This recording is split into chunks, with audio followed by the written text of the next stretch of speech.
Baik, Assalamualaikum warahmatullahi wabarakatuh dan salam K3. Perkenalkan, saya Widya Atiya Renanta. Saya di sini akan menjelaskan sedikit safety talk mengenai bekerja di industri minyak dan gas. Nah, teman-teman, kita harus ketahui dulu bahwa bekerja di industri minyak dan gas ini akan mendapatkan resiko kecelakaan yang sangat tinggi karena kita akan melibatkan bahan berbahaya dan pengoperasian alat-alat berat itu. Nah, penting untuk semua teman-teman ketahui bahwa ketika kita bekerja di industri minyak dan gas ini akan adanya potensi-potensi bahaya yang akan terjadi pada kita. Nah, potensi bahaya yang pertama itu yaitu bahaya kimia. Nah, paparan bahan kimia ini seperti gas beracun ataupun bahan mudah terbakar kepada kita karena itu potensi bahaya yang akan terjadi karena kita bekerja di adanya bahan berbahaya itu. Nah, selanjutnya itu bahaya mekanis.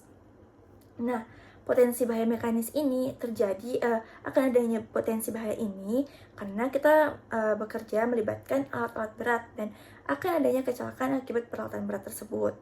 Nah, teman-teman harus tahu bahwa sudah ada contoh kasus kecelakaan kerja di industri minyak dan gas ini. Yang pertama yaitu kebakaran akibat kebocoran gas itu. Ketika kita lalai, ketika gas bocor akan terjadinya kebakaran. Nah, makanya kita harus berhati-hati saat bekerja.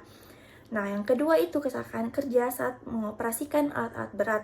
Seperti saya bilang tadi, kita melibatkan alat berat dan itu sudah ada kasus teman-teman, kasus kecelakaan kerja yang kecelakaan kerjanya itu akibat mengoperasikan alat-alat berat.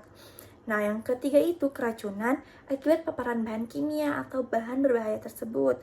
Nah, seperti saya bilang di awal, teman-teman, lagi dan lagi, kita itu bekerja melibatkan bahan berbahaya. Nah, ketika itu terpapar ke kita, itu akan kita mendapatkan keracunan itu. Nah, selanjutnya itu akan adanya prosedur keselamatan, teman-teman. Nah, teman-teman harus ketahui prosedur keselamatan ini yang pertama, kita harus selalu menggunakan APD. Teman-teman tidak boleh lupa untuk menggunakan APD itu. Nah, yang kedua itu harus melakukan penilaian resiko terlebih dahulu sebelum memulai pekerjaan. Ketika mendapatkan adanya resiko-resiko yang akan terjadi, kita harus segera melaporkan kepada atasan kita agar segera ditindaklanjuti. Nah, yang selanjutnya itu yaitu mendapatkan izin kerja untuk pekerjaan berisiko tinggi. Nah, teman-teman, sebelum kita melakukan pekerjaan, kita harus selalu mendapatkan izin agar kita diketahui saat bekerja nanti. Nah, yang selanjutnya ini akan adanya tips-tips keselamatan. Nah, teman-teman tuh harus selalu berhati-hati dan waspada terhadap lingkungan sekitar teman-teman. Karena kita tidak tahu bahwa akan terjadi apa di lingkungan kita. Nah, selanjutnya itu teman-teman tidak boleh mengabaikan potensi-potensi bahaya yang akan datang nanti. Teman-teman juga harus selalu mengikuti prosedur-prosedur keselamatan yang telah ditetapkan dari perusahaan-perusahaan atau industri minyak dan gas ini. Dan selanjutnya itu adanya teman-teman harus melaporkan setiap kejadian atau potensi bahaya itu kepada atasannya teman-teman. Nah, teman-teman harus tahu bahwa keselamatan kerja itu tanggung jawab bersama, bukan tanggung jawab atasan saja ataupun HSE itu. Keselamatan kita bersama itu tanggung jawab kita bersama. Nah, teman-teman harus ingat bahwa teman-teman bekerja untuk keluarga dan untuk orang-orang tersayang.